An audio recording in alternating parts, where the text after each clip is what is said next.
For the kick drum, we will use an AKG D112. This is a large diaphragm dynamic microphone.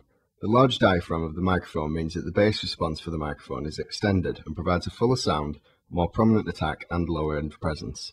This will be placed a few inches outside the port of the front drum skin so that the sound can develop outside of the drum and not be limited to within the drum body. For the snare drum, we use the Shure SM57. This is a dynamic microphone with a cardioid pickup, so we'll mainly pick up what is in front of the microphone. The flat head at the top of the microphone means that we can get the diaphragm of the microphone closest to the skin of the drum. The placement of the microphone is variable depending on the sound you desire. If you need a more resonant sound, then the microphone should be aimed closer to the rim, but if you require something a little more balanced, then it should be aimed towards the centre as to pick up a wider frequency band. Sometimes a second microphone can be placed underneath the snare to capture the snares on the bottom skin. In the mixing stage, this can be mixed in depending on the sound you require. Note that the second microphone must be phase inverted because of the two opposing pressures on each microphone, as one skin travels further away from the top microphone and the bottom skin travels towards. The high and low pressure will cancel out and vastly compromise the quality of your recording.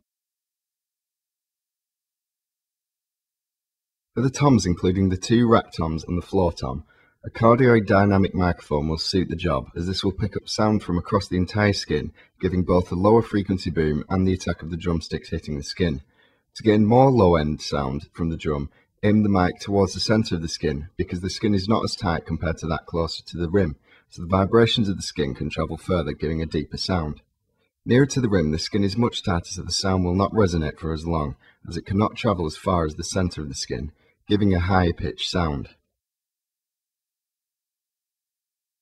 For the overheads, use two condenser microphones in a cardioid pattern set up in a stereo space pair, following the 3-to-1 rule.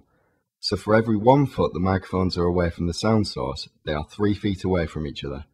In this example, we use condenser microphones as they have a wider frequency response compared to dynamic microphones.